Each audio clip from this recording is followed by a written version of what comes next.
Was an Australian fascist movement, we would change it from Prime Minister to top. The top of Australia. He's just a cokehead.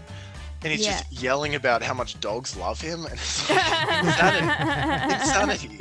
Welcome to Comedian's Guide to True Crime, where we get a group of comedians to sit around and discuss true crime stories. I'm a social worker during the day. That's what I do. I'm aware I may come across more as someone who should have one. My child protection caseworker is a total dog. And everyone we love is going to die, and no one really knows for sure if there's any point to anything. You need a sociopath in order to make psychopaths funny and interesting. We try to make light of these dark situations and see what kind of life lessons might be able to glean from these stories, with a focus on psychology and history. Hope you enjoy the show. The closest time Australia almost had a civil war, and we're going to be talking about political extremism, the far right, and how this all happened during the Great Depression. Our main characters in this is a progressive New South Wales Premier, so the Premier of the state of New South Wales, Jack Lang, and a extreme sort of right-wing activist called Francis De Groot.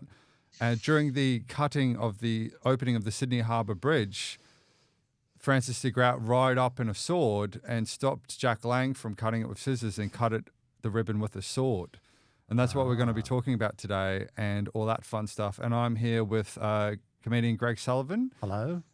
Comedian Sean Smith. Hello. And all the way from the Sydney Habour Bridge right now, we have Rowan. Exactly. How is it from the helicopter, Rowan? Oh, mate, it's pretty good. It's pretty good. The watch decks are on. Right. If it's not Sydney, you're basically camping out. Words of Phil Gould. Basically, the sort of main characters in this story, Jack Lang, the New South Wales Premier, he's quite an interesting character because he was actually the first Premier who enacted a bunch of socially progressive policies. Like, for example, if someone died at work, their wife, if they had children under 14, would actually get money, welfare from the state. He actually decided, made it so people who, it used to be the case before him that only people who owned property could vote. And he changed that. And this was all sort of happening during the Great Depression or just before. Yeah. And he went a bit psycho at the end. He goes a bit, well, who doesn't? You know what I mean? Like, he had a hard life. And then he started off, like, he grew up poor and he grew up in the slums of Surrey Hills, which right now is like cafe, like CrossFit Gym Central. Like, it's a very, like, nice, affluent place. But at one point, it was a scummy slum of Sydney. And his parents were so poor, they had to send them away to a farm, which is sort of like the excuse parents give when they can't afford the dog anymore and they have to send the dog away. They're like, where's my brother Jack gone? Oh, we had to send him to the farm.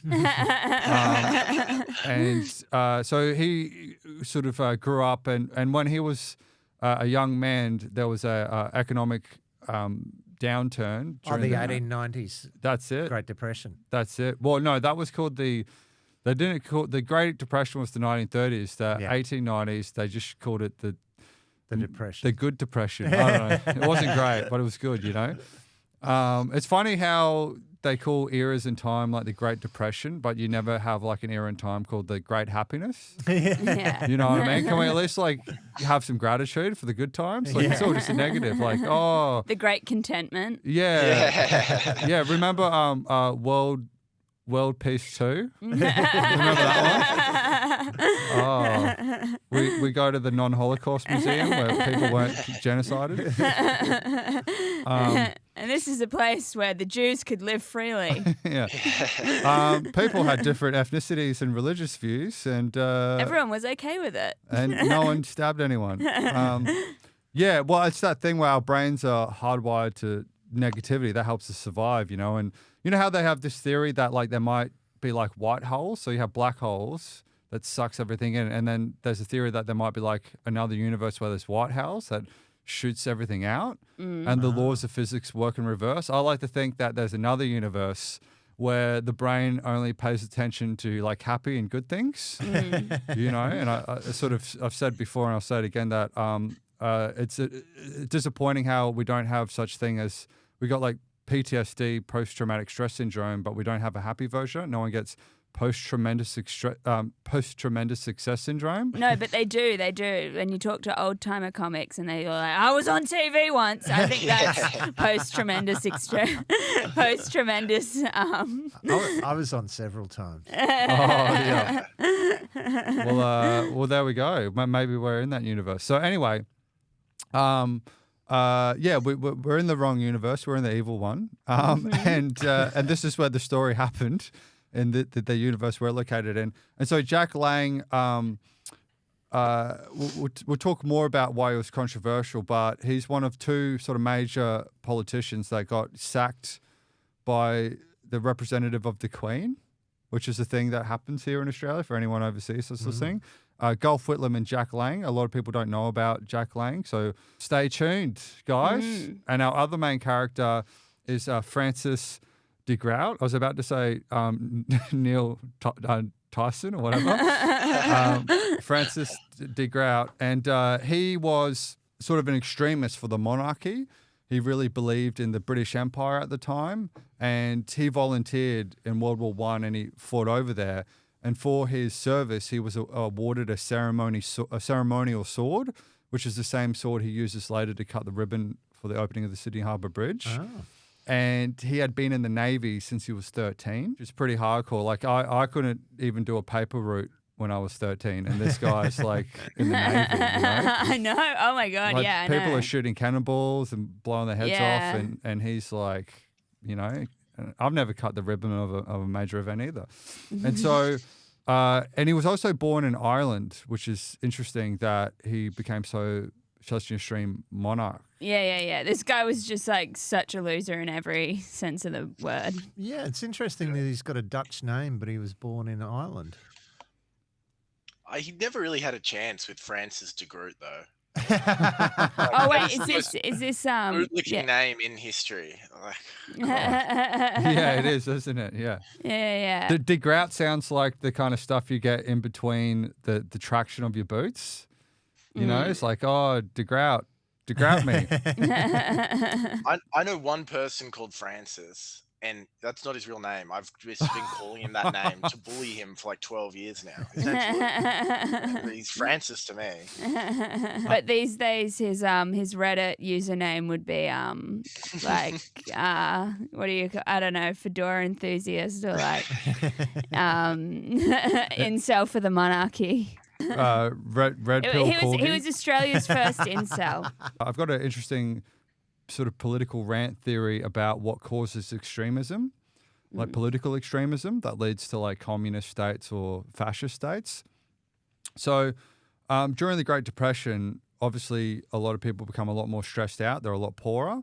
And there was actually a study I remember coming across where in India, they study Indian farmers. And when the farmers only get paid once a year in a big lump sum once their harvest is done. So they have to sustain their lives of themselves and their families on this one payment. And so just before their sort of next payment, a month or two before, they get really stressed out because they're running out of money. And they actually do IQ tests on these farmers before and after their payment. And they actually found, because of the stress before they get paid, there was a 13 IQ point deficit than when they were paid.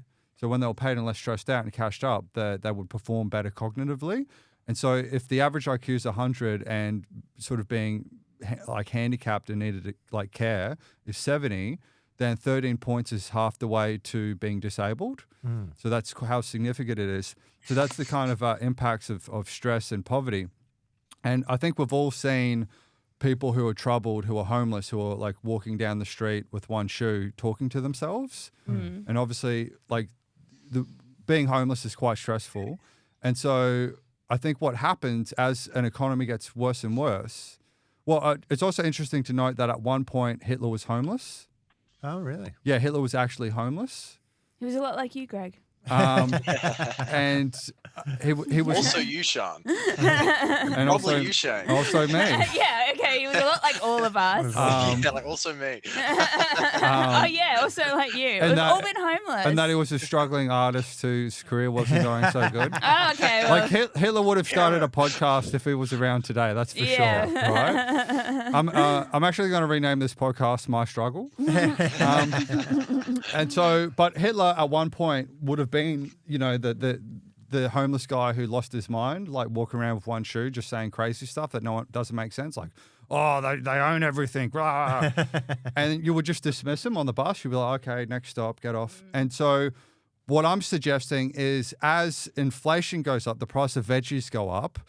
Also, it increases the amount of mentally ill people on public transport until eventually half the train carriage is full of mentally ill people who are ranting with one shoe. And then eventually you find yourself agreeing. You're like, yeah, they do own a lot, And then you look down and you notice you're only wearing one shoe. And that's how you get Nazi Germany. And so obviously during the Great Depression, that was a time of political extremism all over the world. And in Australia, that was the high watermark of both left-wing and right-wing extremism. You had a fascist organisation called the Old Guard, which is quite an interesting. It was set up maybe as early as 1917, before the Great Depression, and it was made up of a lot of war veterans, and it was a lot of ultra-conservative people that were worried that a communist revolution might take over in Australia, much like it did in Russia.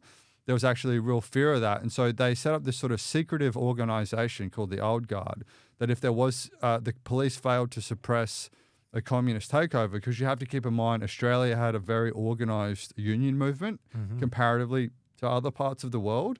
So that threat seemed plausible to them.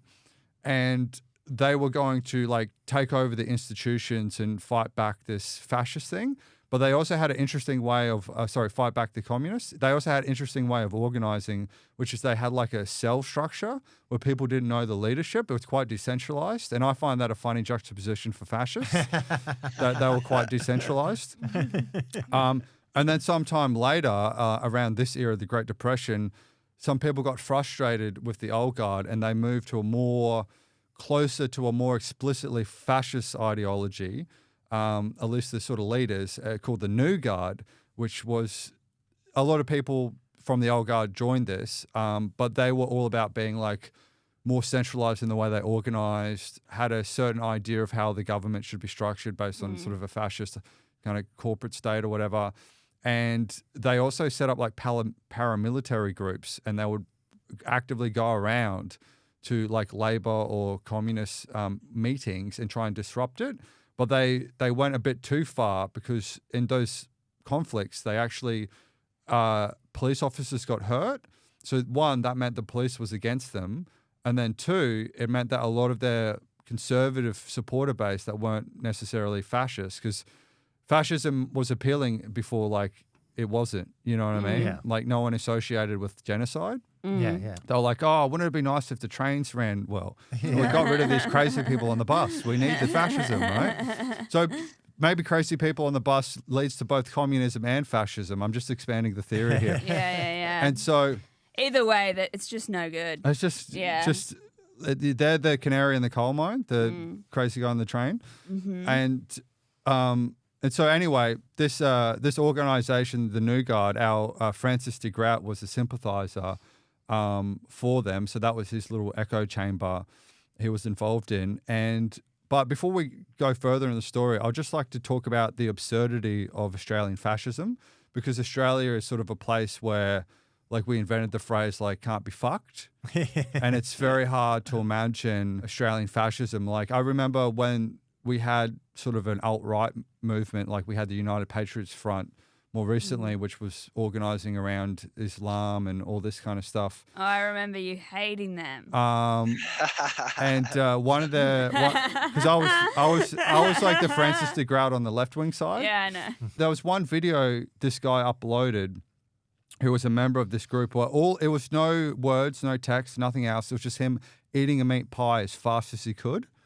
And I thought that was hilarious, because it shows the banality of any kind of like symbolism or occultism. Like with the Nazis, they had this like crazy belief system with like occult ideas. They were part of some master race and had all these esoteric symbols. But in Australia, because we're like an immigrant country and, you know, we're descended from convicts and Irish people and Indigenous people and all that kind of stuff, it doesn't have that same kind of ritual. So the only kind of Australian ritual he could grab to was eating a meat pie as fast as he could. And I know that like when countries go crazy, like in Syria, that people became more extreme in their religion, and they would actually grab people and demand that they convert to their sect of Islam, or they'll be beheaded, right? And so I'd like to imagine that if Australia like went Mad Max, like people would be grabbed and forced to eat a meat pie or die. And the slogan of the Australian neo-fascist movement would be "Eat pie or die." That's what I believe. But Rowan, what do you think about Australian fascism? I think they're sick, obviously. What in I think both Sean's sense of the probably word? bursting at the seams for a little I alt-right want- phase. Yeah, that's the next phase. Yeah, next phase. Get a bit twirled up in the alt-right scene. They're just such losers. Yeah, It's also like so un-Australian to be really into Australia. yeah. Like they're Wow, so that's a paradox, man. It's like they've just taken the hot dog eating contest and been like, oh, I'm gonna fucking slay a meat pie. Yeah. Dog, chill. Yeah, it's sort of weird because like an Australian thing would be like being a doll blatcher on Centrelink. So like the idea that like the fascist leaders would be doll blatchers. Like we're so organised at being disorganised. Yeah. Yeah, getting on the DSP and working for cash, mate. That's fascism in Australia. I was having breakfast with one of those boys this morning. Couple of brekkie rolls, mate. Having Thank you, breakfast government. at 12, I'd imagine. Yeah, no, it's it'd be weird. Like I was also trying to wonder, like, what would an Australian symbol be? Like you had the swastika, and then you had the stick with the axe thing for the Italy. Like, what would the Australian symbol be? Yeah. I don't know. I'd say a boomerang. A boomerang. Do you think they're going to get into the boomerang? Because fascism always comes back. That's the beauty of it. Like, you know, What goes round comes around. Yeah. The man, that would be so weird, Grace. Maybe it would be a kangaroo with a swastika as a joey or something. Like he's got a swastika in his pouch. Yeah. With the swastika sticking out. It's ridiculous. It's the newborn, like- the newborn fascism. Those gold orb feature hits on the pokies, that'd be pretty good. Oh Yeah. yeah. Those gold orbs that pop up, that gets people riled up. Like maybe the fascist Australian flag would be like a slot machine with For the New different South Wales, symbols. at least, man. Right. Or like VB, but with like Can I Australia United. can I digress? Maybe a golden thong. A golden thong, yeah, I like that. The sun never sets on the golden thong. I don't know. But I just want to digress because you mentioned poking machines, and this is something that I think about a lot recently, right? And How good they are. and yeah, so one thing I thought was interesting. So me and Sean, and we'll maybe talk more about this, went through like a massive extreme left-wing politically correct phase where we would like scream at people for using the wrong, like having the wrong thoughts and beliefs because we knew everything. And, you know, very puritanical with the sort of PC word policing kind of stuff. And so were a lot of other sort of millennials. But what's interesting to me is in all that woke movement, no one was upset about poking machines. And you got to think about all these issues that people sort of talk about, like domestic violence, poverty, drug use, addiction, homelessness. A lot of them are clustered around poking machines, right? And so, but yet none of the sort of woke Twitter brigade wants to cancel poking machines. And I was thinking about how you could get them to care about it. And I was thinking, if I could make a computer virus to make poking machines say transphobic things, I think that could get them cancelled, and you'd stop a lot of addiction and stuff, as well as supporting trans rights at the same time. It's a win-win. It would work for sure. It would work. Just trying to come up with solutions, guys. But at the same time, like I have flips. Like I miss feeling so passionately about stuff though. I felt so passionately about, like, I was like, fucking hate cops, fucking hate cops. Now I'm like, you fucking hate cops? Well, don't fucking break the law and they won't fucking mess with you then. Yeah. It's like that whole that phase. It's like if you lied down in like an fire ant's nest and you're like, I fucking hate fire ants. Yeah. Fucking pieces of shit. All fire ants are bastards. Yeah. And you write like that, the little F. Yeah. All fire FABA. I don't know. Yeah, I dated someone that, like, she hated cops or whatever. She hated cops. I don't like cops that much either. But she didn't realize to turn that off when she's talking to cops. That's what I didn't true. realize Hey, as well. They're You're meant to just. Sorry. You can hate them, and that's fine. But when they're threatening to fine us, that's the time when we say, yes, sir. We don't call them little dick bitches to their face, please. Oh, wow. The time and place. Wow. I didn't know you and Sean used to date. That's interesting. I was thinking of talking a little bit more about Francis's character. And so Francis De Groot was an antique dealer. That was actually his profession. He used to deal antiques. Wow. What's interesting is he used to do it both in terms of old items and old ideas. And it's sort of also kind of interesting, like, because this was like the 1930s, so like, wouldn't everything be an antique back then? Like, oh, this new table is antique, isn't that how that works? And he would have been like considered extremely, like, being an extreme monarchist, like he would struggle to fit in now. Like he would be considered so lame by today's standards. Like he wouldn't be a fun guy at a party. Like, you know how I think you know how there's like that guy playing Wonderwall at a party? Like, I think the only thing lamer than that would be playing God Save the Queen at a party. Yeah. You know what I mean? Like, oh, come dance around me. I'm in like a modern day monarchist group on Facebook that I've infiltrated because I just love them. They're so cute. A surprising amount of Indian men, actually.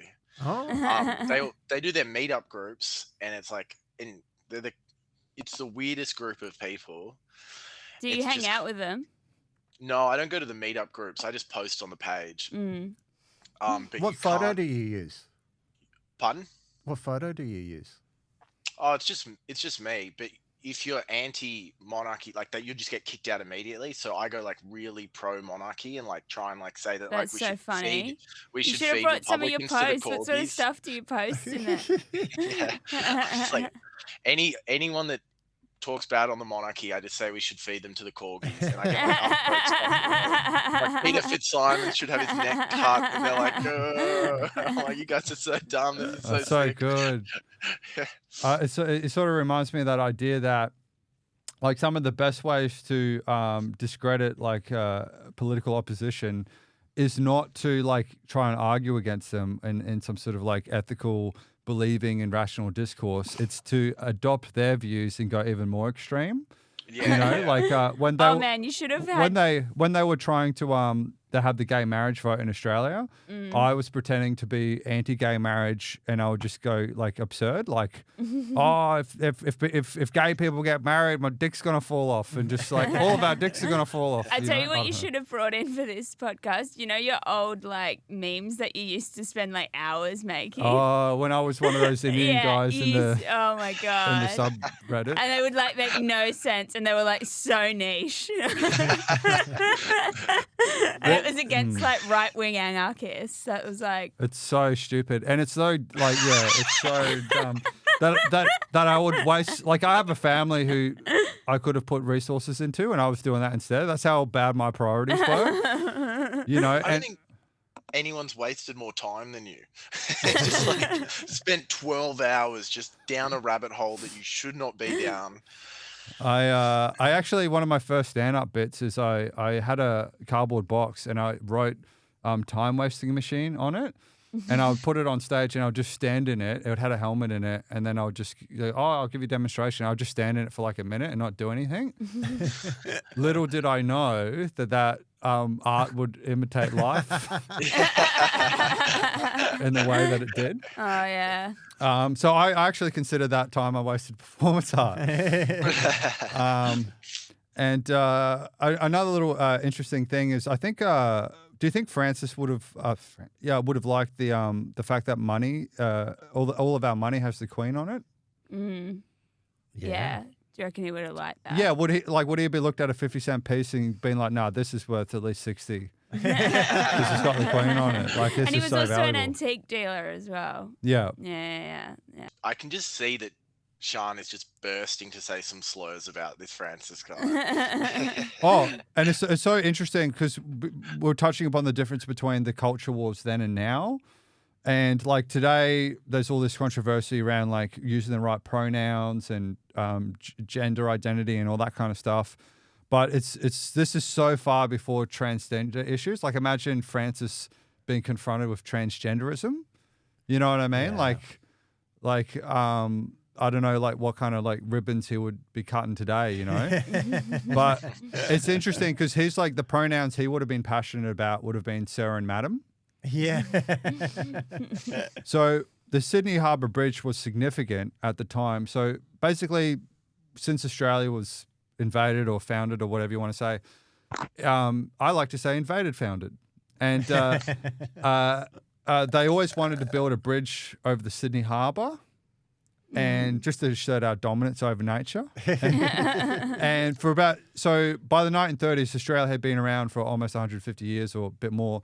And they've been talking about this for ages, but they've been procrastinating because they didn't have a deadline. You know what it's like? Man. Like you're going to read You that gotta have book. a deadline. Yeah, like you're going to start going to the gym. Yeah, so they just ADD'd out. Yeah, they just had an ADD out for 150 years. like Oh, six generations. Bro, yeah. Fuck, I've been there, man. Totally. Build a bridge, get over it. Well, I can't.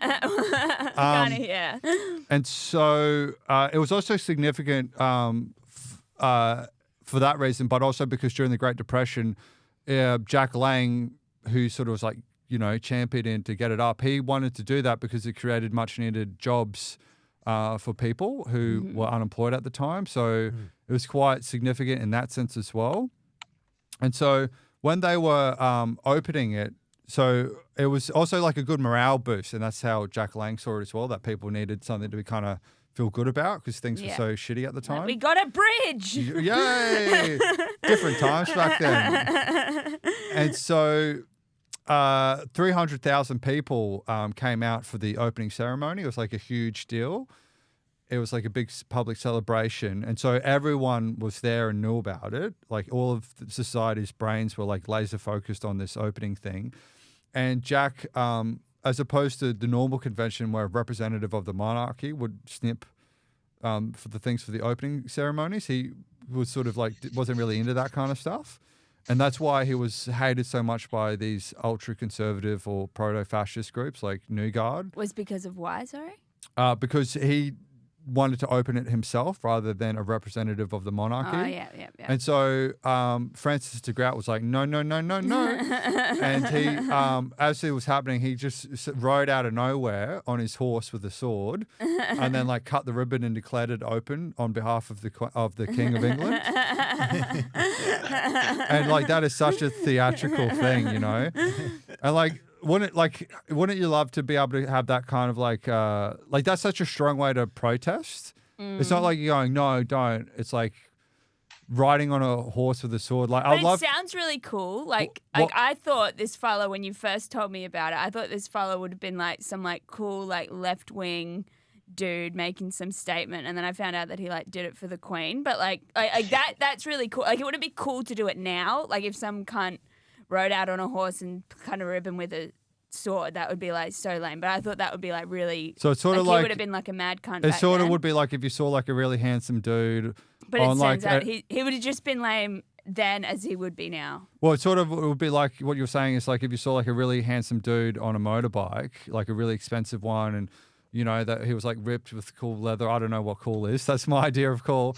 And then you're like, wow, look at that cool guy. And he's about to drive off, and then on the back of his thing, he says, "I love the Queen." I'm like, what the hell?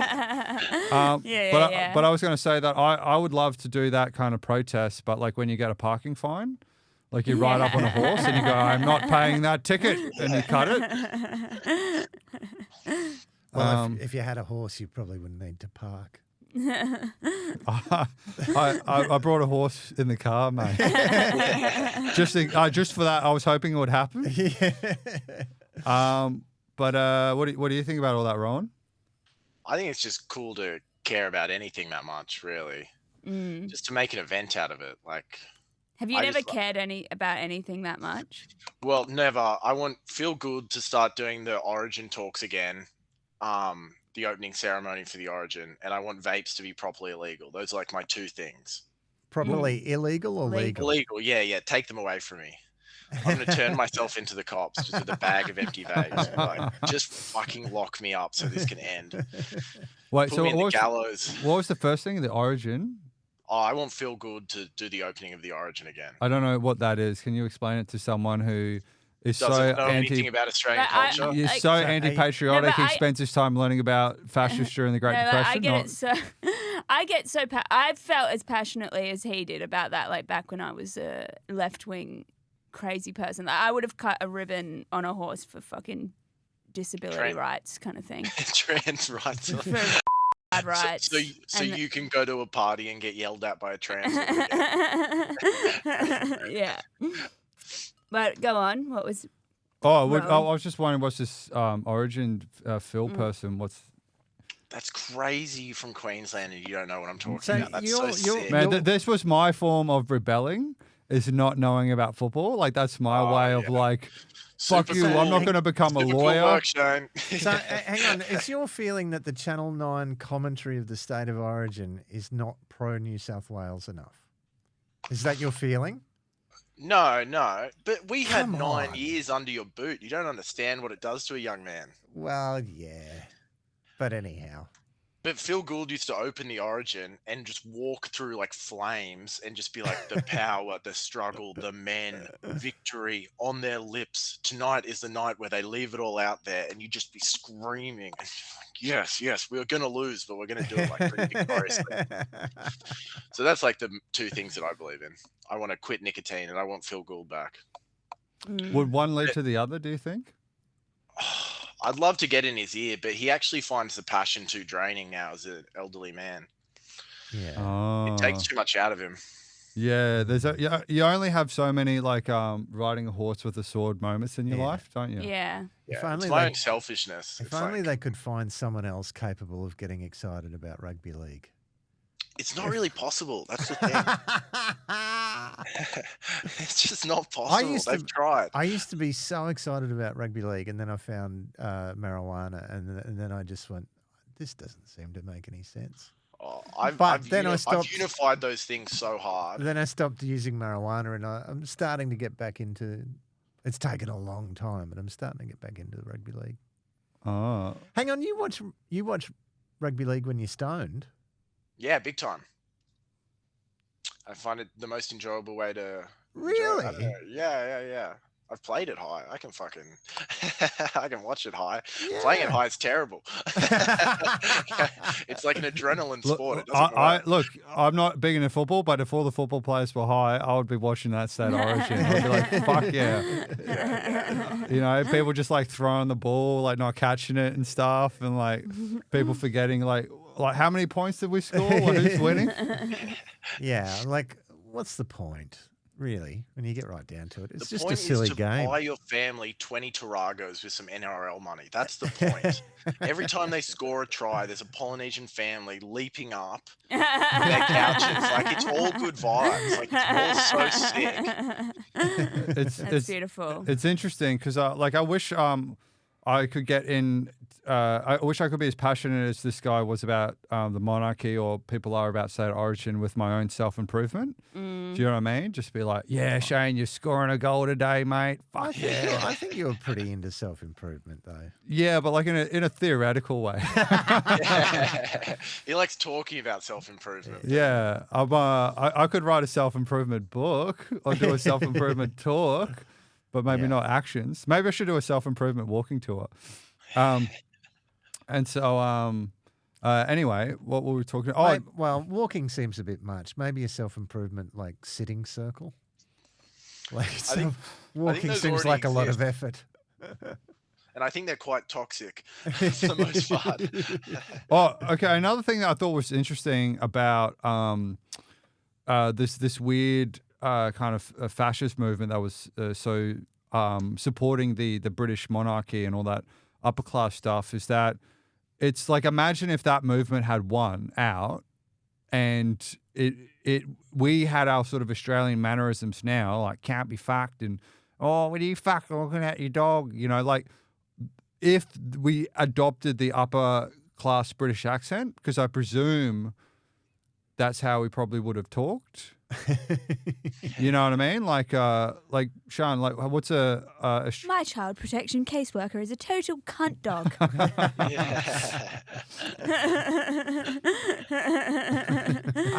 I'm opening up this cigarette packets in behalf of the Queen. You fucking putrid dog cunt slut. I've been cut off Centrelink again. I've never been so insulted in my life. But I actually have seen like a bogan person quite a few times use high status posh language to compensate with them trying to avoid being kicked out of a pub. Like when they're like, I think you've had too much to drink. They're like, I would love another fine beverage. Like that's how they try to trick people that they're not deros. Like I remember I was in Perth and this guy was like at the Woolies shopping centre counter trying to get cigarettes and they didn't have his kind of cigarettes or something. And the girl serving him was like, oh, sorry, dude. And he's like, he made such a big scene of it. It's like, I've never been so insulted in my life. And it's like, dude, you're like wearing like a checkered shirt and I saw you drinking goon in the park 5 minutes ago. Like, well, actually, back when I had a radio show, what was it? Post-traumatic Post-traumatic success syndrome. He's having a flashback. We had a segment called Bogans Sounding Official. And it was actually reasonably common on the commercial news that you would get bogans, especially if they were describing like an accident or something. They would try to kind of get into officialese and try and talk like cops. And it's really? pretty great. Like because they see on the news it described in the sort of ways that police would describe stuff and they try to do it. Can you give us an example? Yeah, so I proceeded down to the accident and, they turned around to me and said, but bogans are always turning around. Have you ever noticed that? Yeah, turn around to me, call me slut. So I turned around to him. And so you started this conversation facing away from each other. That's so true. No wonder you were both upset. He turned to me. No, but ironically, all of us on the show were either bogans or people pretending to be bogans. Oh, and then you were making fun of what you were. Making fun of bogans, which was, So maybe this cutting the ribbon was all just insecurity. Oh, absolutely. Because he was Irish. He was like, I'm down with the upper class, you know? Yeah, well, to be Anglo-Irish, as I'm guessing he was, would have been a very difficult thing because, like, the Irish had a revolution while he was alive, and they went from, it was a really stark thing in 1916. Now, there were a lot of people in Ireland were going, this Easter uprising, I don't know about this. Why would we want to leave Great Britain? And other people were really gung-ho nationalists. So he would have been extra. And with his surname, I'm guessing his ancestors were part of the plantation from, in the 1600s. Probably didn't feel at home with the Irish of Irish descent or the I feel the like English. 2% of our listeners understand what that plantation thing was about, but It sounds cool though. Yeah. Yeah, well, no, I completely understand what you're saying, Greg. Well, William of Orange, right? Anyhow, no, that's another doesn't podcast. really matter. You know when you're saying he turned to me, and their heads keep turning. Yeah. So you know, they're just swirling. Do you know figure skaters? Yes. Where they do that thing and they spin and then their head like keeps turning back. Yeah, an axle. Like that's the ultimate. And she kept turning to me. Anywho, so I guess moving on. So after the incident, the authorities they grabbed old mate off his horse and he was. They sort of restarted they tried to do the ceremony again. Like they took his sword off him, and they like put the ribbon back up, and they tried to do it again. And like, oh, this is the actual cutting of the ribbon, but we all kind of know it had been spoiled. But that's the attitude I like to take to when I make love to someone new for the first time. That this is the actual official time they're losing their virginity. This is the actual opening ceremony of their vagina, and I declare it opening in the name of the king, and I'm the king. In your case, that could be actually true. That could be like a very fresh vagina. What are you saying, Craig? These 32-year-olds, no, I don't think so. But it's nice to officially. Now it really begins. What did you mean in my case, Craig? Well, if someone's just had a vagina built. Oh, you mean the trans people I've dated? Yes. Oh. So Francis was charged, and he was charged with insanity.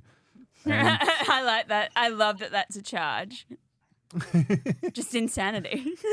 yeah, like I that, should have been charged with that so many times in my life. that was like the old school way of treating mental health. There was like no spectrum. There was like autism wasn't a spectrum. It was just like a binary. It's like fucking insane and not insane, you know?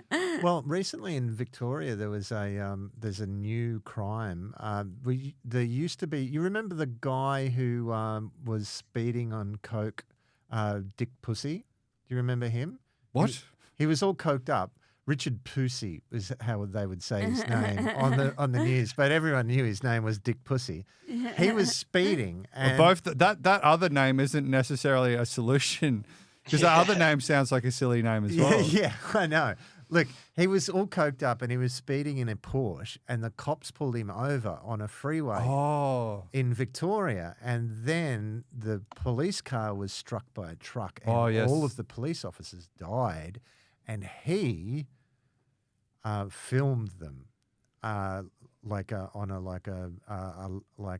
Facebook Live or a Periscope or something. That's so fucking psychopathic. Yeah, it was grim and deplorable and awful. So the coke must have been really good. Yeah, well, yes, but he was as well as the traffic infringements. He was convicted of outraging moral of outraging public morality or something like that.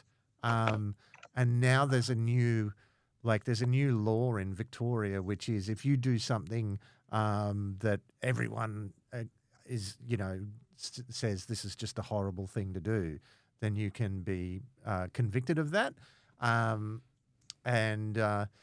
Whilst everyone can agree that what he did was awful and needs some consequences, if you're interested in civil liberties, it's a thin edge of a wedge. Yeah, like how do you protect the next Socrates, who was famously charged for like corrupting the youth in Athens and more outrage because he would annoy people by going, yeah, but what does that really mean? Yeah. Right? Yeah. I Probably think not. nearly every cokehead should cop that charge.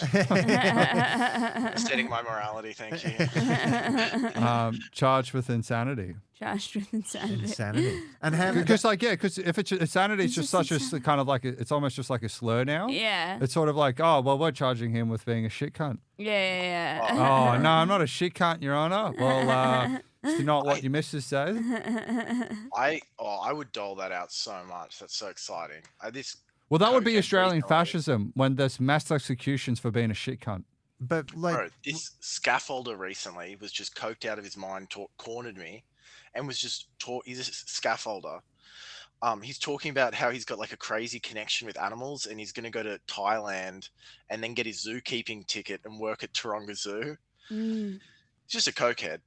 And he's Yeah. just yelling about how much dogs love him. And it's like, insanity. Like, Wow. Someone Stop this charged this man insanity. with insanity. Wow. Yeah, well, maybe Francis was coked up. We don't know. well, yeah, it was. Because didn't they used to just put Possible. coke in everything? You Yeah, could go yeah. down the shop. Mm. And also, cokeheads do love a uniform. They love like a silly hat that they wear every day. Like alcos and cokeheads love like they dress like they're a cartoon character. It's like the same thing every day. Like sailor's hat. Shut up. Interesting. So did he go away? Like, but then again, I mean, they might have had a point. Like, because No, he was acquitted of insanity. Oh, right. So they took him to the psych ward, and they're like, well, he runs his own antique business. He can't be that insane.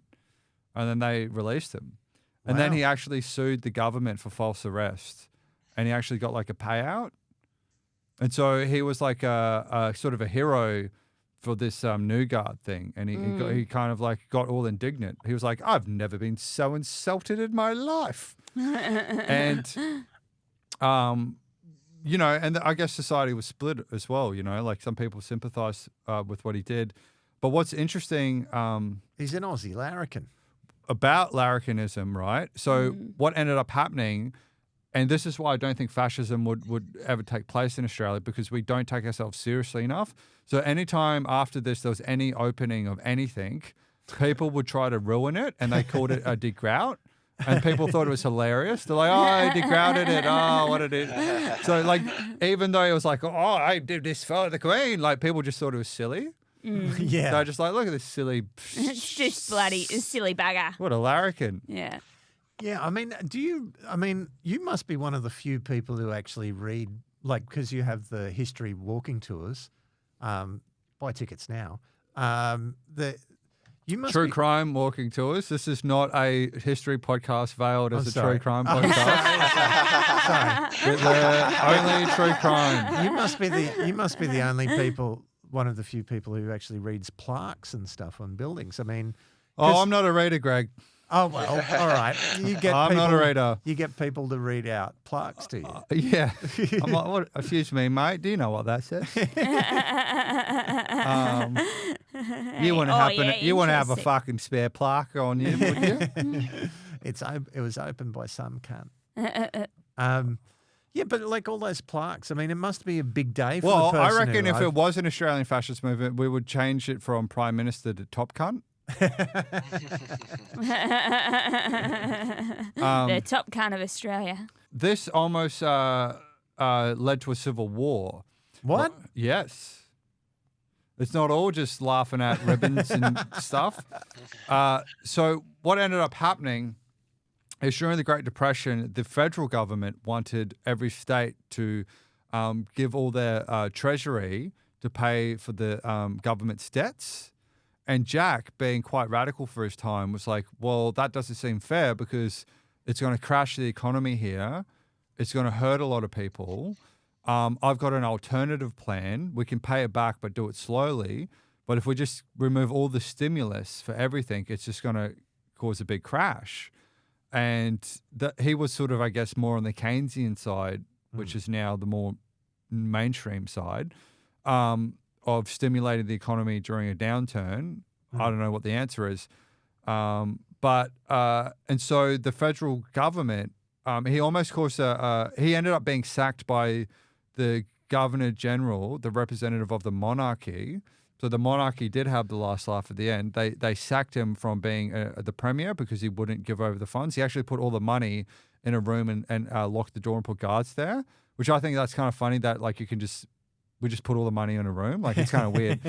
And then Yeah, this is when he went a bit psycho. yeah, well, he admitted in his biography that he wrote that he was considering the possibility of preemptively arresting the Governor General so he wouldn't be able to sack him, which is a weird thing that you can sack the guy who's going to sack you before he sacks you. And if he had done that, it would have caused a constitutional crisis, and New South Wales would have almost been like succeeding from the rest of Australia. And the New South Wales police force had the same manpower as the Australian Army. So who knows what might have ended up happening. Wow. It could have precipitated some sort of violent conflict. So Australia almost had a civil war because this guy was like, nah, don't pay your afterpay right now. And then later on, so he was accused by like the New Guard and other people of being like a communist because of his social welfare policies and stuff like that. But he said that he hated communism and he saw his policies as preventing a communist revolution. Later on in his career, he actually splits from the Labour Party a few times and rejoins, and eventually starts his own party called the Anti-Communist Party. No, the Non-Communist Party. No. Is it the anti? Are you sure it's not the Oh, Non-Communist Party? It may have been, actually. Yeah. Non-coms. The non-coms. The non-communist. And I just find that like the funniest name for a political party, because that's what you would do if you were trying to hide the fact you were a communist. It would be like if I introduced like myself to everyone and I kept bringing up out of nowhere that I wasn't a Nazi. It's like, oh, hey guys, how you going? Oh yeah, good, thanks. I'm definitely not a Nazi. Anyway, so, this is the Definitely Not a Nazi podcast. But I wonder how much that sword is worth now. Like that's got a lot of like, you know, video games, how a sword's like got special magicness. Like that's as magical as any Australian it's worth sword. 500 corgis. Yeah, I mean, it'd have to be pretty sharp to cut a ribbon. I mean, you think about it, like that's how they test the sharpness of things on YouTube. With ribbons. With like paper or something that's not like, it's easier to cut a rigid thing with a sword than it is. Well, I think having a horse helps. I think having a horse, having a run up on a horse helps. You know what I mean? Well, like I'm pretty sure this smartphone could cut the ribbon if I had a horse. Well, ribbons are designed to be cut with scissors. Yeah. Specifically oversized novelty scissors. Maybe he should have had a giant pair of scissors. That would have been even better. Because then it would, you know, this phrase like "don't run with scissors." Yeah, don't ride with scissors. Don't ride on horseback with scissors. Scissors are mightier than the sword. Actually, if that sword was worth heaps, that'd be a great tribute to him as an antique dealer. Exactly. He created his own antique. Yeah. You imagine having the antique of an antique dealer that had this one. It's got magical points because it was like awarded for like valor in World War I, and then it's got like dark energy on top of that from this weird kind of like fascist thing. But then it's got silly energy because of the larrikinism aspect, and no one really took him that seriously. And also, the new guard ended up sort of fading away when World War II sort of happened, and the people were like, "Nah, we don't like fascism, actually." And it never came back. There was never any right-wing nastiness in Australia ever again. And then we all lived happily ever after. Well, about Australia now, we're actually we're on the edge of just going into what some people think is a really big, nasty economic depression. Yeah. And that, unlike usually depressions happen on the consumption side, so people don't have enough resources to buy, like money to buy stuff, and that's, I don't know anything about economics, but apparently this one's going to be on the supply side. So but I'm going to give my 2 cents about it anyway. Yeah, and so all the stuff about like printing money or not printing money is kind of irrelevant. That those things might not work, and so with that. With that instability, like we're seeing the price of fuel and everything going up, and they reckon it might even get to like $4 for a litre for petrol. Fuck. Yeah. Because it's like a demographic collapse where the boomer generation in China, South Korea, Russia, Japan, Eastern Europe, most of Western Europe, Germany, are all retiring, and they didn't have enough millennials in those countries because of like birth control and industrialism. That we're having a demographic collapse where it's not like, oh, the GFC where the economy will just come back. It will sort of just go down and then it'll just stay. That's the fear. And so that might breed a climate of a lot more people cutting ribbons, if you know what I mean. So I thought we could discuss like maybe what the future of extremism will look like. And yes? On the note of petrol prices, if anyone listening wants to buy a 1998 Toyota Prado four-wheel drive from me, it'd be much appreciated. If it gets to $4 a litre, I will die. I will starve. Why do you need a Prado? Someone might need it. But Someone you might need it. I don't specifically. need it. Absolutely, I don't need it. No. I think someone should take it off Rowan before he drives it into some sort of political opening ceremony. I'm going to drive it into a BP for sure. Very violently. Prados are specifically known for having giant fuel tanks, aren't they? Yeah, that's kind of the appeal. Historically, yeah. But then it requires so much fuel to move around this heavy fuel tank, and the thing is not very fuel efficient. Dude, someone asked me how much money it costs to fill her up, and it's like, dude, that is unknown territory. I've never done that once in my life. She prefers $30 at a time. Yeah, wow. So, yeah, like people will go pretty crazy, and particularly a lot of people were saying, oh, well, with COVID and all this kind of stuff, that people would sort of maybe reprioritize what's important. Like maybe we'll be less kind of stressed out about, the culture war stuff. But, to some degree, like we saw in America, like it precipitated maybe all this frustration of riots everywhere. And so we really don't know what's going to happen. So we know that these kinds of collapses cause like world wars and like civil wars. So what do you guys think might happen in Australia? What do you think will be the new guard or the new super SJWs? I don't know, but I'll definitely be the head of it,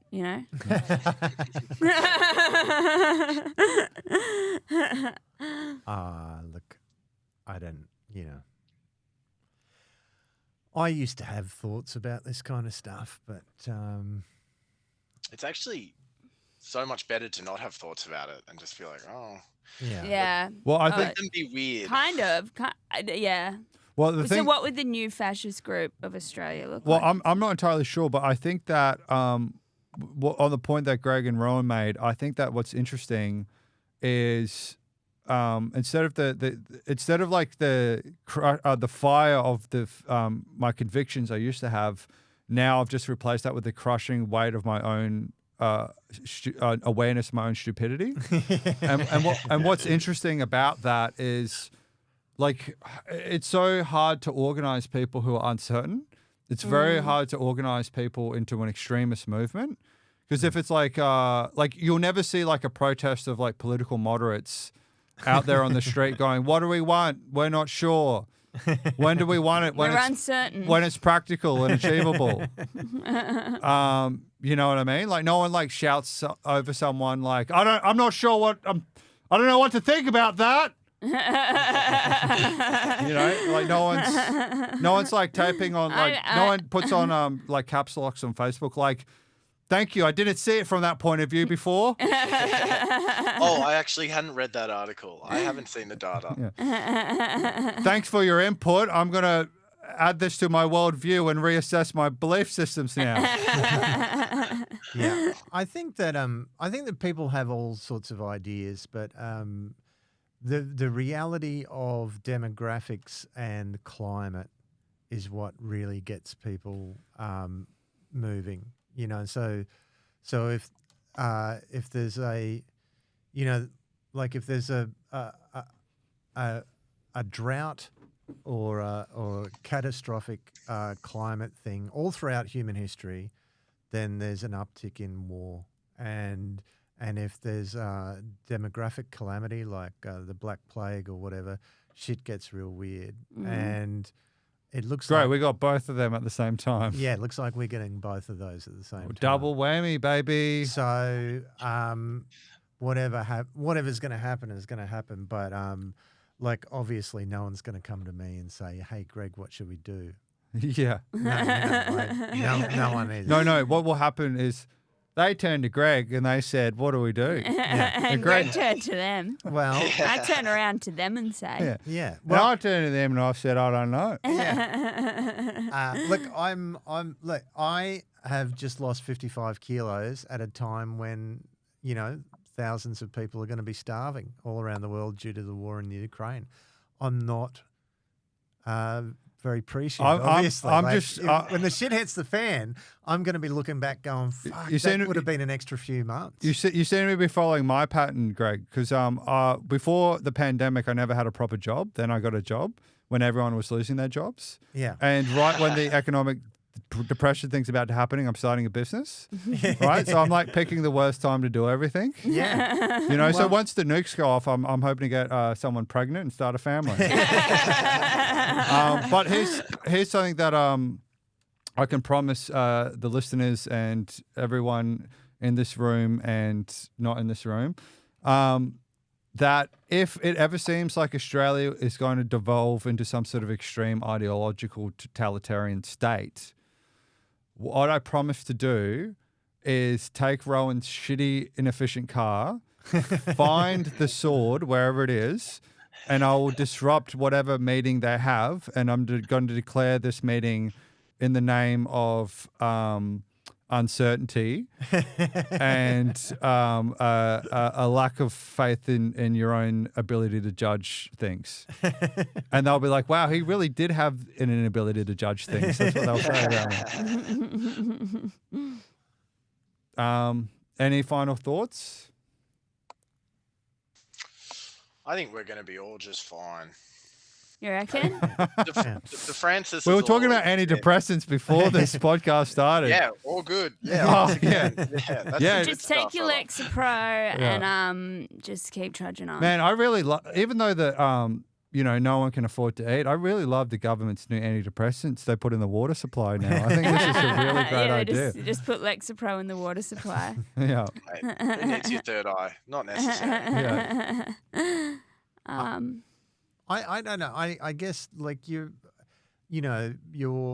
point of view colours your view like of the world a lot. And like I grew up in the country during the Sejong era. So That was like for those who don't know, that was like a super right-wing premier we had that was so corrupt they had to sack like the entire police force in Queensland, and it precipitated the emergence of punk music. Stay tuned for season 2. yeah, and so like I remember that, and my dad was born in 1922. He would have been 100 years old this year if he was still alive. So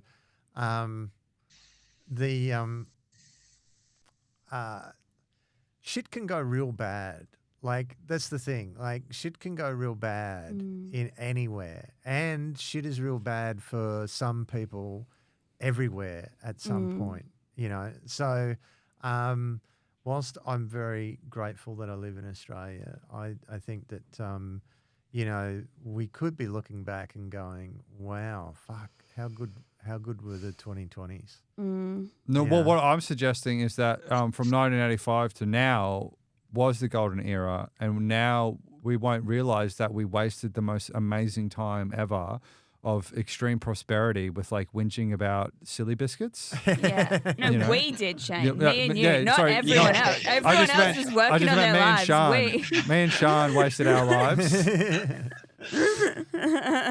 Yeah, but while you were in a squat talking about politics, I was just like ahead of my time. Like that's what people will be doing like 5 years from now, Greg. other Yeah. people might have been buying a 4-wheel drive that they realised 10 years later they shouldn't have bought new.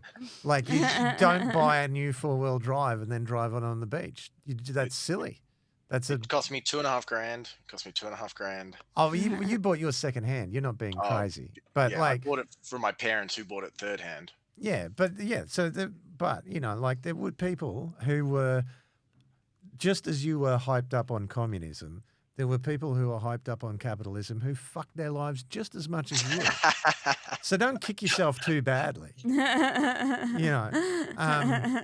They did a lot more for the economy, but you came I've up always been doing with a some lot for the really good economy. jokes. So, And Greg turned to me and he said, Turn around me. he turned around and he said, and then Sean turned to me and she said, "What's up with wasting your 20s?" but you didn't have any children, so that's the best thing. No, that's one of my ambitions is to breed. Really? Yeah. Oh, don't, Shane. Don't. Do it, Shane. Be a family man. Yeah, I'm going to be a family man in the worst economic thing of a generation. Adopt. Well, there'll be plenty of people to adopt, Greg. That's right. Yeah. I always feel like I always turn any conversation I'm into, it just slowly, I feel more and more as the conversation goes on, I become more and more like Sarah Connor. Where I just start talking about like doom and gloom and everything's going to end and you're like, oh, Shane, it's a beautiful day. Yeah, well, you're going to need 5,000 sunblock pretty soon, motherfucker. The bombs are dropping. You know how that... You're dead. You're all dead. You know how concerned you are about the future now? Imagine if I was concerned about my present. Speaking as a father, having children does not decrease your concern for the future. Oh, yeah, true. You know, like this it's not gonna make you go, hey, things are gonna be great. So, yeah, it's just never-ending suffering. So you should say I should just escape into a hedonic vacuum. Oh, look, I don't know. There's no solution, Well, man. Look, there's no good solution. answer. There's no good answer. Man. I should call my kids. That's the lesson of this podcast. Anyways, Socrates turned to me and he said, I don't know. He said, I don't bloody know, mate. Well, that's been this podcast. Thank you very much for everyone for being here, and Thank you. good luck surviving the next great purge. Yeah, sick. Yeah, Prepare to die. imagine if this is the podcast that convinces the tribunal Or what, to execute us? to execute us, whichever side ends up. Oh, Yeah, because right. we're all indecisive. Oh, they weren't lefty enough. Oh, they weren't righty Yeah, enough. see, if you're politically moderate, you get killed whoever takes over. Yeah. That's the other thing. Yeah, That's why, as I want to start the extreme moderate group, where we preemptively You start already killing probably people. have on Reddit and just aren't talking about it. Fucking loser. If everyone wants to join, follow the extremes, the radical centrist on Reddit. As soon Yeah, as the my name is Jordan Peterson Enthusiast. Yeah. as soon as the shit hits the fan, we go out and execute ourselves. Mm. Just so that we've got the fucking control. Ah, the self-genocide. Yeah, execute yourself. Well, that was the plan either way, right? I'm going to have to edit this suicide pact part of this podcast out, just because I don't want to encourage anyone who is What, to see the light? Yeah. No, don't kill yourself. When shit goes bad, There'll just be a weird gap in the podcast where there'll be like this weird jump cut where it just goes, no, don't kill yourself. No, I wanted to kill myself and now I don't. So, Yeah. don't narrow your options. Mm. if it all goes bad, I'm buying my houseboat and setting sail. Yeah. Yeah. And you'll Need be a able backup plan. you'll be able to power it with your It'll be on top. It'll be on the roof somewhere. I'm taking it with me. The white rhino will live on the seas. Well, I'm going to find the funniest way to disrupt whatever extremist group takes over. Yeah, that's a good idea. Well, thank you, everyone, and God bless the Queen. God bless the Queen. bless the Corgis Queen. forever. Long may she reign. 1,000 more years. Thanks so much for listening. I hope you enjoyed the episode. If you're interested, go to True Crime Comedy Tours, and up there we have guided walking tours hosted by comedians in different cities to take you around to the different sites some of these stories happen, and they tell you the story in a funny way. If you're interested in supporting this podcast, you can go to our Patreon, and if you donate, you'll get access to a bonus episode. This season's one is about the lesbian vampire killer. And if you have any suggestions on how we can improve this content, feel free to send us an email of any suggestions or any factual errors we might have got wrong. And if you wish to send us nudes, you can also do that.